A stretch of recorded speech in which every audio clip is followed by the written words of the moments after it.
Hello，大家好，係啦，今日同大家分享下係乜嘢咧？嗰隻大樹菠蘿，好啦，咁較早前培咗苗啦，用個核即係個種子啦去培苗。好啦，咁你依家咧就要分盤噶啦。咁點樣分盤咧？嗱，一係你就種咗落地先，一係咧就用個盤種咗先，等佢穩定咗啦，先種落地嗰度。咁我就揀用個盤啦，就種落盤先，等佢穩定咗啦，咁咪種落地。嗱，咁有啲大棵啲，有啲細棵啲嘅，通常都係即係你一紮種子或者一紮核擺落去培苗咧咁樣啦。咁我整一棵咧就大棵啲嘅，咁呢棵咧就率先咧就轉落個盤仔嗰度，稍後咧就會種落地嗰度啦咁樣。OK，好，跟我嚟俾大家望一望，究竟係點嘅情況。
好啦，嗱，咁我話俾大家望一望，咁呢棵係最大棵噶啦，你睇啲葉幾旺盛再俾大家望一望呢度先。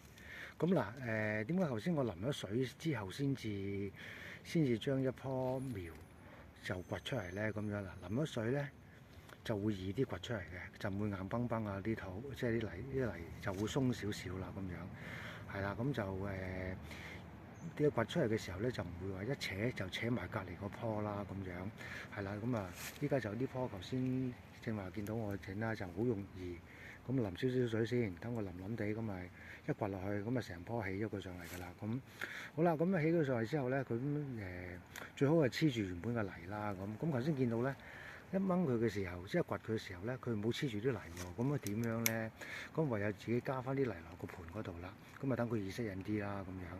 好，咁嗱，俾大家再望一望。呢個培苗呢個存活率都幾高下嘅咁樣啦。咁呢棵啲葉幾旺盛，呢棵睇下再俾大家望幾旺盛嘅葉。